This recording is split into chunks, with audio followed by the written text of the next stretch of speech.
Bom, então na aula de hoje falarei sobre o Art Nouveau, apresentando uma introdução com conceitos gerais bastante conciso e veremos toda a relação entre o design, a arquitetura, a arte, que irá marcar propriamente o início de uma arquitetura, digamos, moderna, não modernista, né, porque o termo modernista ele se refere a uma época propriamente. O modernismo se refere ao funcionalismo, ele está muito ligado a essa ideia de funcionalismo, que vamos entender isso posteriormente, mas o Art Nouveau ele tem uma importância não só por ser um estilo que agrada, por ser belo, por ser famoso, conhecido, mas porque ele busca rompimentos com as linguagens clássicas, especialmente o que estava acontecendo na época, né? O que estava em voga, a arquitetura eclética, né? Então veremos que o Art Nouveau ele se afasta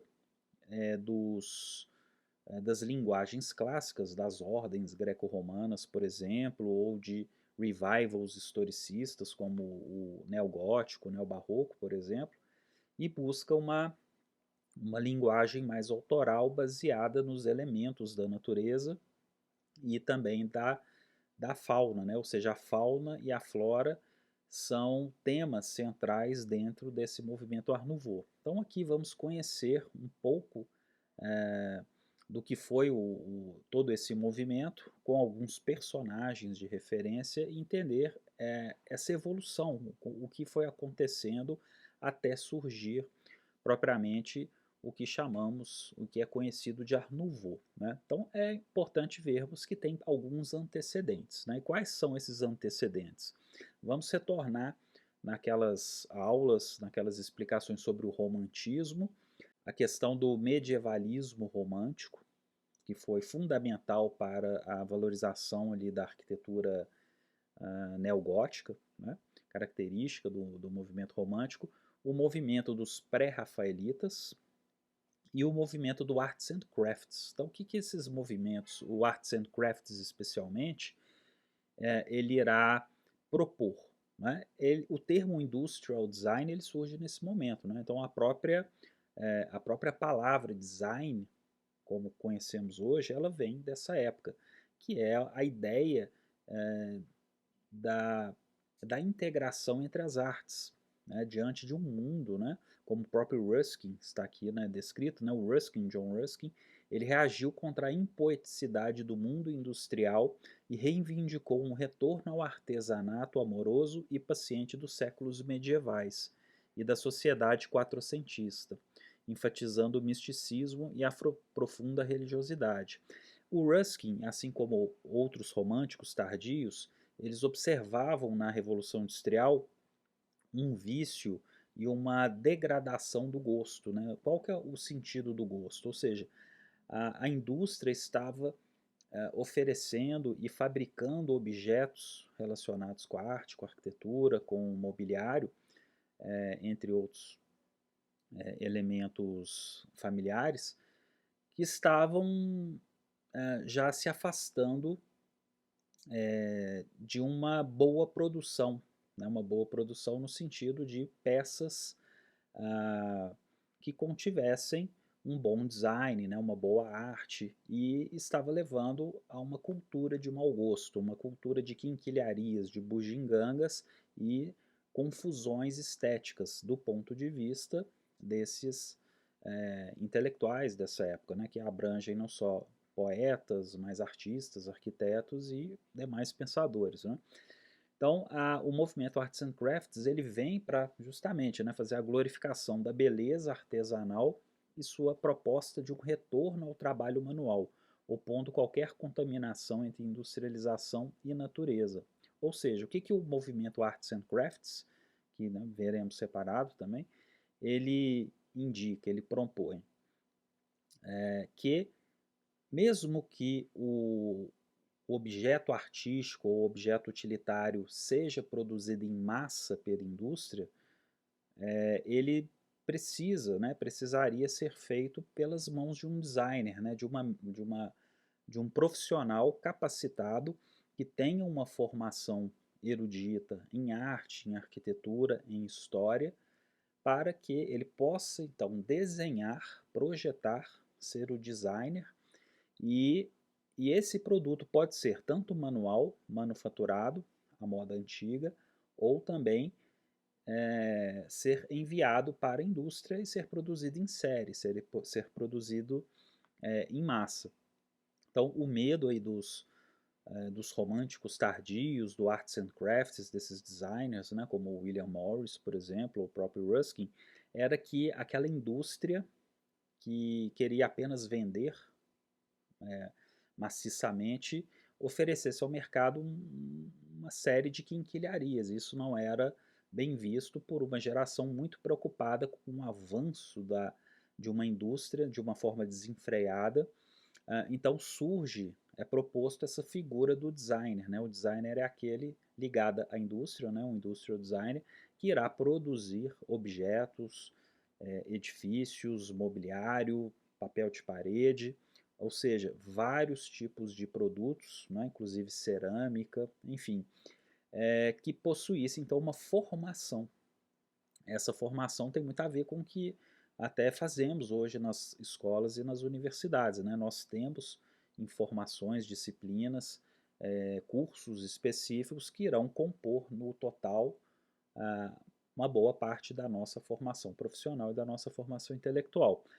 Vemos aqui, por exemplo, nessa pintura do John Everett Millais, né, a pintura Mariana, né, de 1851, um pouco dessas ideias do Arts and Crafts dentro desse contexto dos pré-rafaelitas, desse movimento de pintura. O que nós estamos vendo é a Mariana, ela está num momento ali de descanso, né? Ela está ali num trabalho manual, podemos ver que na bancada onde ela está trabalhando, naquela pequena mesa, existem folhas, ela está criando uma peça de arte, uma peça de design. Podemos ver o cenário também como uma janela gótica, né, goticista, neogótica, com vitrais. Ao fundo ali nas paredes temos também as formas ali dos papéis de parede, entre outros objetos. E, claro, algumas folhas espalhadas pelo chão. Agora, se formos pensar nesse contexto do Arts and Crafts, o que é interessante? É que a Mariana está fazendo, né, ou induz ali ao espectador ver as possibilidades do trabalho manual, ou seja, ela está criando uma peça de design, ela está fazendo um desenho, uma colagem, e essa colagem tem em potência a capacidade de se tornar, por exemplo, a estampa para uma cortina, para um tecido, né? Ela pode virar um padrão, né? Um pattern, alguma coisa que pode ser explorado, inclusive em escala industrial. Né? Então, aquele trabalho manual tem em potência se tornar um trabalho de design em escala industrial e ser vendido. Né? Então, isso asseguraria, segundo o movimento Arts and Crafts, um padrão de gosto aceitável e desejável. Né? Quer dizer, a indústria estaria vinculada a essa nova profissão que é o designer, né? E não apenas a um mundo um pouco mais desregrado que a indústria iria fazendo por si só. Né? Então, quer dizer, temos aí uma introdução de uma nova profissão, né, que temos aí até hoje e que, claro, se transforma constantemente, inclusive com a era digital.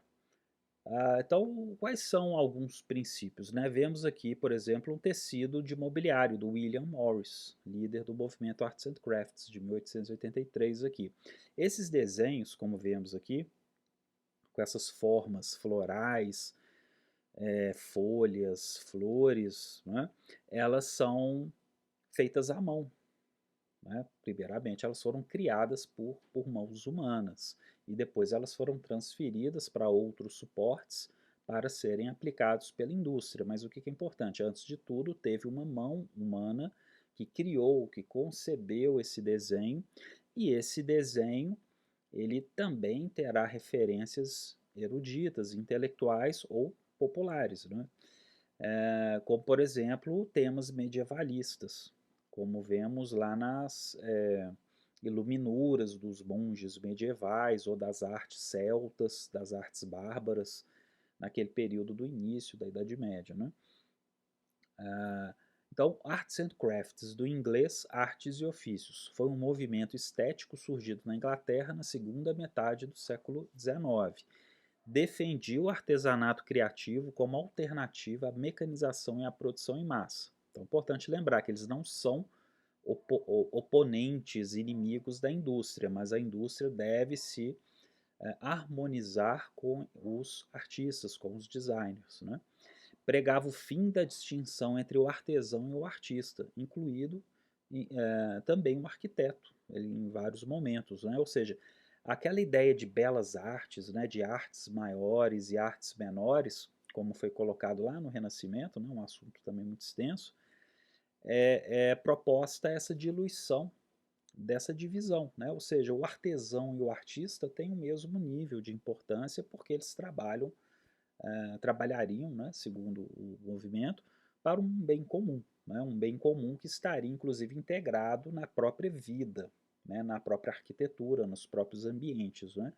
Então, a ideia deles era justamente nivelar aquilo que havia sido mais próximo dentro da Idade Média. Por exemplo, quando mestres construtores e artesãos trabalhavam nas catedrais góticas, né? É um exemplo de como isso foi pensado, né, dentro de um idealismo medieval. E vem o Renascimento, né, posteriormente vem o Renascimento e leva a pintura, a escultura e a arquitetura para um patamar superior, mais intelectual, né, dentro das artes liberais. E pretendia imprimir em móveis e objetos o traço do artesão artista, que mais tarde seria conhecido como designer, né, ou industrial designer. Né? Ou seja, você não compra apenas uma cadeira, você compra uma cadeira com uma assinatura, uma cadeira que foi feita por um artista, por um designer, que teve todo um processo de métodos, né, de conhecimentos históricos, inclusive. Né? Aqui temos mais exemplos de papéis de parede, feito aí pelo grupo de William Morris, né? E foi, como eu disse, influenciado pelas ideias do romântico John Ruskin, que também é fundamental para o patrimônio histórico, né? E liderado pelo socialista e medievalista William Morris. Tá? O socialismo desse período não é aquele socialismo marxista, né, revolucionário que veremos lá na Revolução Russa, por exemplo, né? Mas é um socialismo do romantismo tardio. Né? Ele está ligado com outras preocupações que também veremos em outro momento. Né? O Arts and Crafts foi uma importante influência para o surgimento posterior da Bauhaus, que herda a reação gerada do movimento de Morris contra a produtividade anônima dos objetos da Revolução Industrial. Né? Então, olha que interessante. A Bauhaus é um movimento da arte, da arquitetura e do design modernos. Eles são extremamente funcionalistas, eles buscam esse sentido funcionalista, com linhas retas, com uma economia de elementos visuais e materiais, né? Então, é tudo aquilo que caracteriza a escola Bauhaus. Mas a filosofia da Bauhaus, a forma de pensar, essa integração entre as artes tem muito a ver com o movimento Arts and Crafts. Ou seja, naquela ausência utópica, né, claro, de uma distinção entre o artesão, o artista e o arquiteto. Então, o artista, o artesão e o arquiteto ficariam unidos num mesmo conceito, né, num mesmo profissional que seria justamente esse designer. Né? Bom, tudo isso entrando aqui no Art Nouveau, né, nós vamos entender essa relação. Por que é importante ver o Arts and Crafts e passar para o Art Nouveau? Porque eles se relacionam com essa segunda revolução industrial, né, que nós já temos máquinas mais evoluídas, a máquina a vapor, daqui a pouco já, né, a energia elétrica está entrando, daqui a pouco os motores a explosão, né, e a exploração de novos materiais, o ferro e o vidro, principalmente a estrutura metálica já está em franca expansão. Os vidros para a construção civil estão mais baratos, né? Grandes folhas de vidros podem ser produzidas, né? Gradualmente os edifícios estruturados vão substituindo as suas pesadas fachadas por fachadas de vidro, né?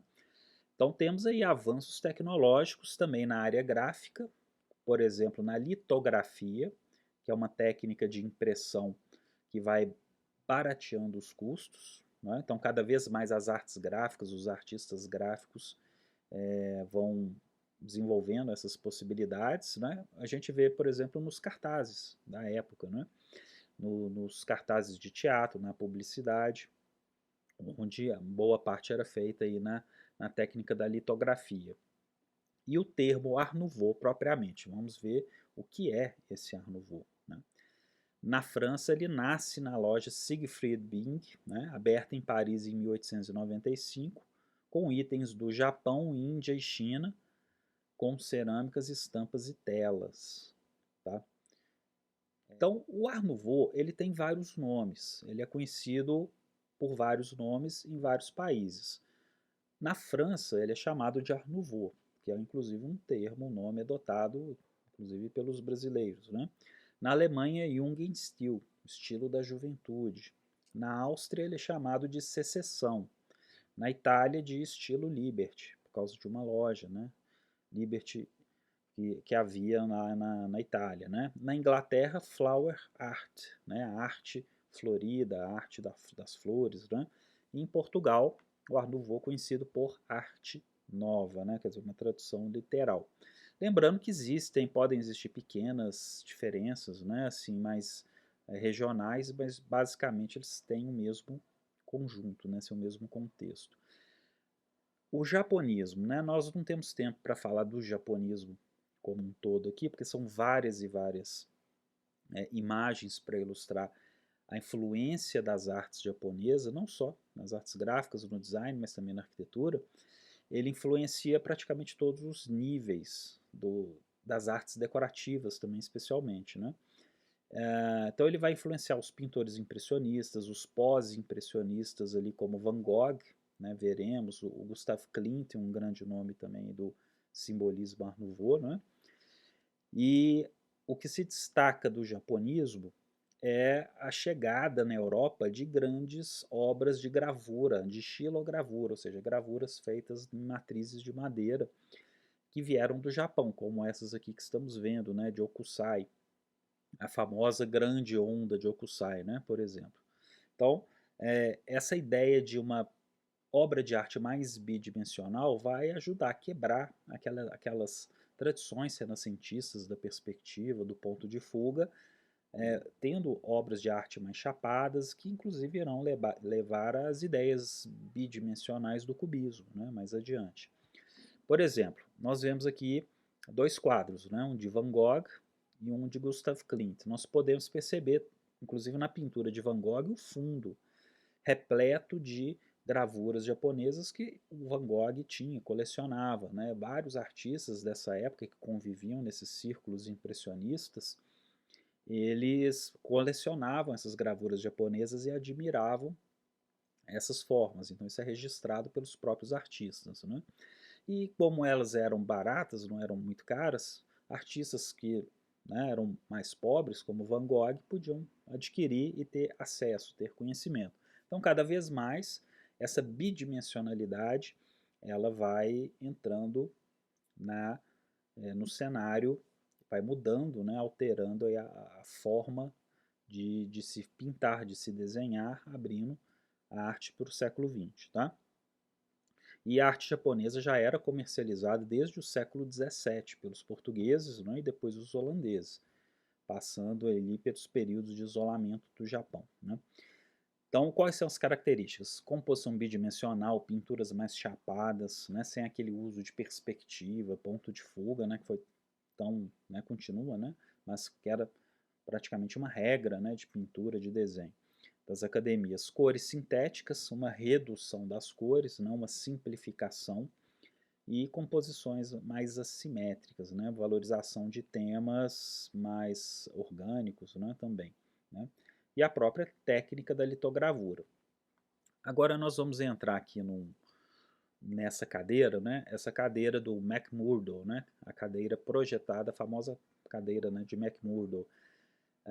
O livro que eu indico, né, antes de tudo, é um livro do Pevsner, né, que é aquela história do design moderno, onde podemos ver um texto belíssimo sobre as origens não só do design moderno, passando por tudo isso que eu já falei, e avançando para o Art Nouveau, do Art Nouveau para frente, tá? Então, quer dizer, qual foi o precursor do Art Nouveau? Nós podemos observar na cadeira que ela tem essas. Deixa eu voltar aqui. Essa cadeira possui esses elementos florais, correto? Que são essas tulipas que vemos ali com essas curvas. Então, a partir desses desenhos de McMurdo, o Art Nouveau vai se desenvolvendo, né? Então, ele tem esse precursor, né? O Arthur McMurdo, né? 1851-1942, através de uma ilustração para o seu livro sobre as igrejas urbanas de Vrain, publicado em 1883, né? Além da própria cadeira.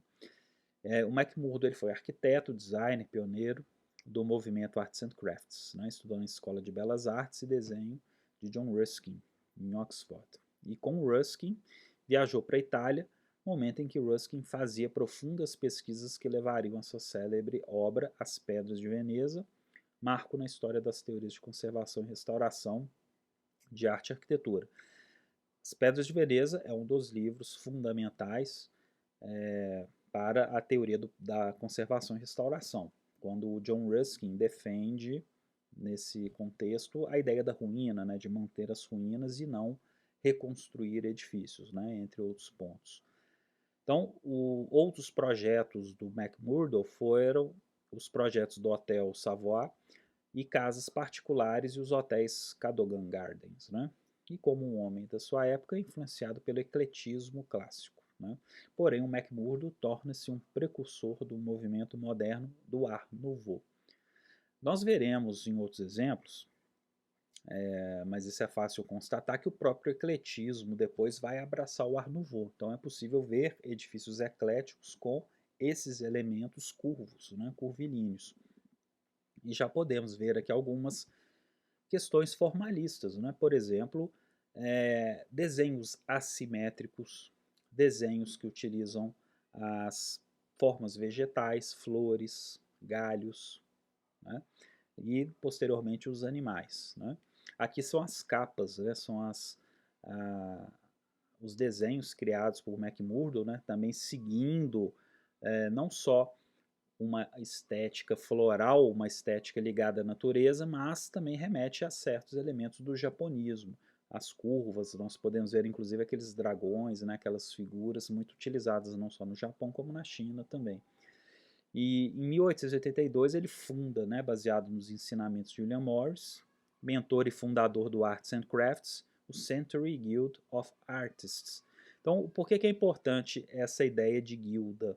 A guilda é aquela associação medieval que esses românticos tardios consideravam um modelo utópico de união entre os artistas, né, de proteção da profissão e de manter a qualidade dos produtos, né.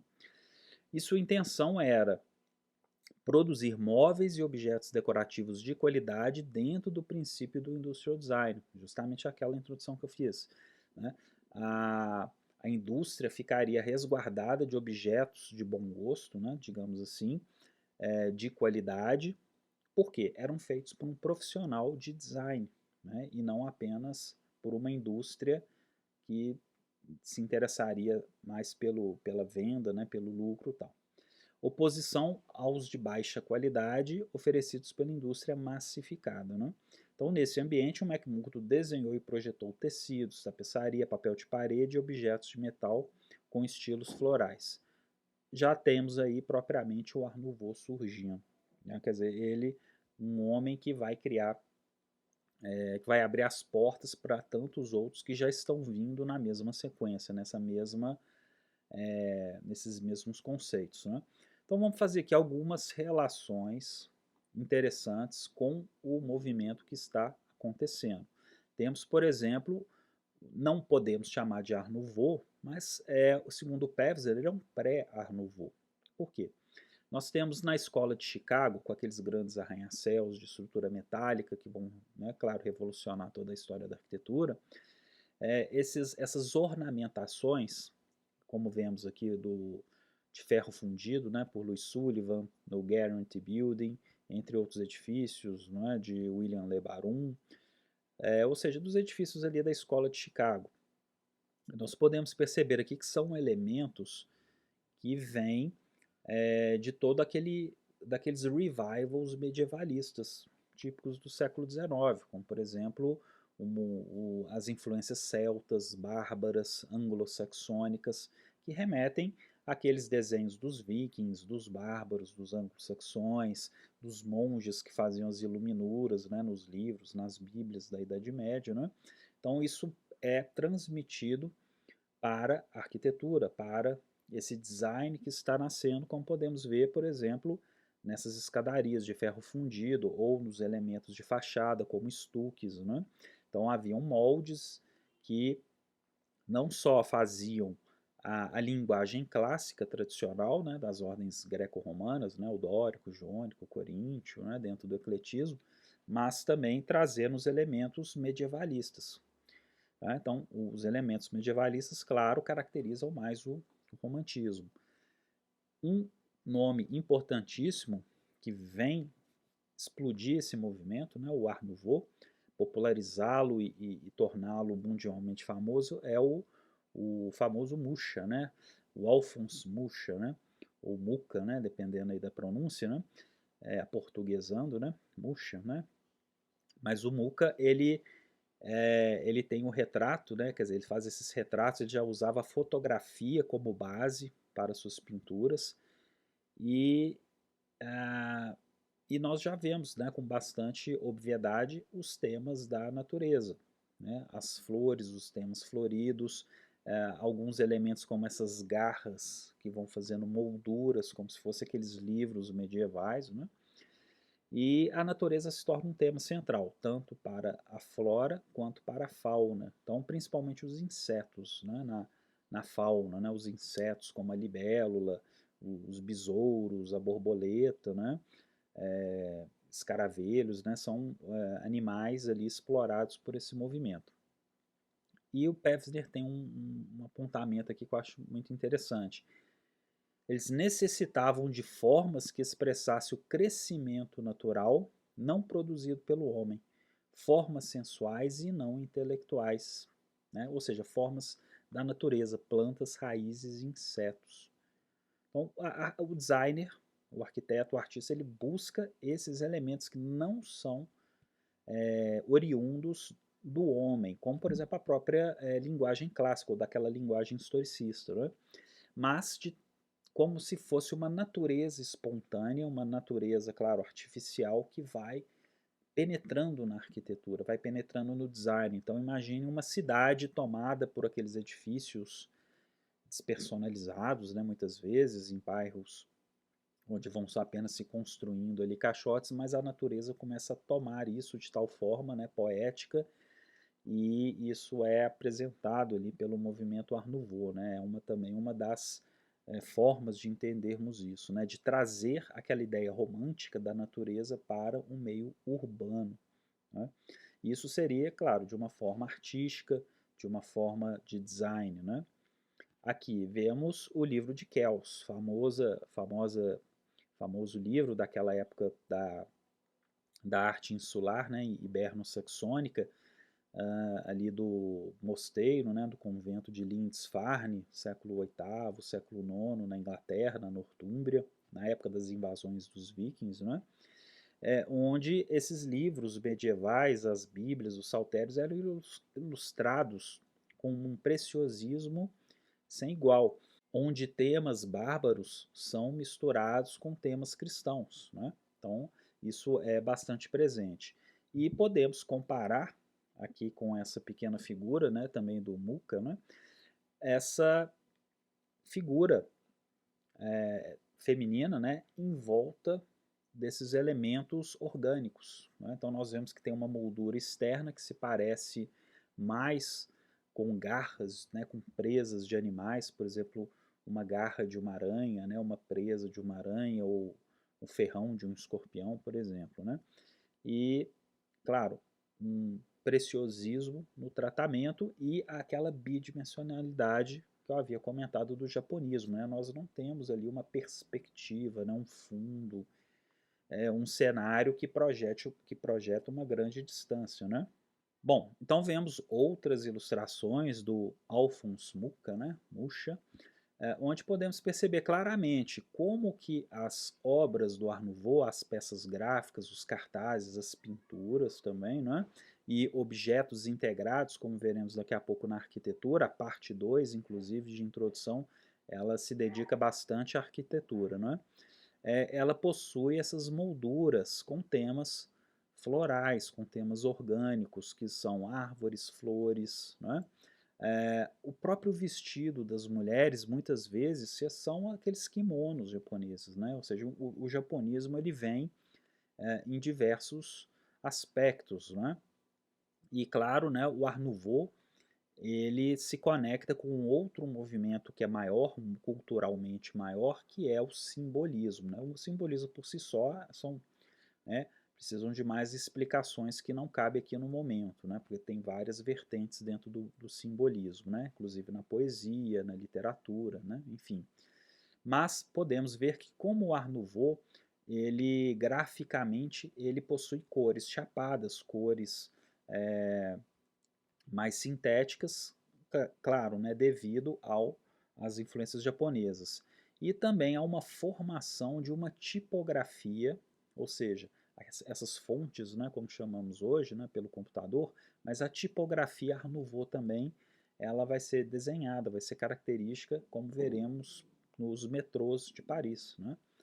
Então, é, podemos perceber uma outra característica interessante, né? Se pegarmos as obras de Mucha, né, e observarmos os cabelos das mulheres, os cabelos das mulheres elas se confundem com a própria vegetação.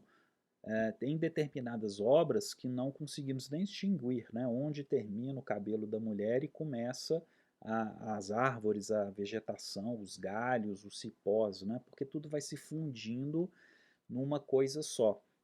E daqui a pouco veremos na arquitetura que tudo isso se assemelha muito à ideia do barroco, né? Aquela fusão total das obras de arte. Né? Ou seja, nós não conseguimos, às vezes, nem reconhecer onde termina a pintura, começa a escultura e vai para a arquitetura, porque tudo vai se fundindo num mesmo ambiente. Né? Mas, enfim, vamos observar mais detalhes desses elementos. Né? Novamente, mais ilustrações de Mucha com temas muitas vezes de medievalistas, né, inspirações claramente medievalistas, a estilização das formas, né, principalmente aqui pelos cabelos, pelo planejamento, né, o drapeado dos vestidos, que, como eu disse, né, parecem se confundir, eles penetram na vegetação e a própria vegetação penetra na figura humana. Né? Então são, claro, belíssimas obras de referência. Temos também a joalheria, então o nome que vamos conhecer aqui é o René Lalique. O René Lalique, ele vai ser certamente o grande nome da joalheria Art Nouveau, né? E também vai passar para o período Art Deco. Tá? Então a diferença entre o Art Nouveau e o Art Deco é uma distância de tempo, né? O Art Deco vem um pouco depois, uma década depois do fim ali da decadência do Art Nouveau. O Art Deco começa, então se o Art Nouveau está em torno de 1890 a 1915, 20, o Art Deco propriamente se inicia em torno de 1920, 25 propriamente e vai até ali o final da Segunda Guerra Mundial. Né? O Art Deco ele é mais geometrizado, né? Ele tem um estilo mais geometrizado, já busca também harmonias com funcionalismo na arquitetura, enfim. Mas observando aqui a própria joalheria de René Lalique, nós vemos alguns elementos que serão comuns, né, na arquitetura, nas artes gráficas, na pintura, né, o uso dessas formas orgânicas, né, que remetem aos galhos, aos cipós, aos animais, e, claro, uma ornamentação e um preciosismo extremos. Então, sendo assim, o Lalique é uma das nossas principais referências. Tá? Então, agora veremos a seguir, né, as questões de arquitetura, como que a arquitetura integra todos esses elementos, criando a ideia de uma obra de arte total, assim como o barroco.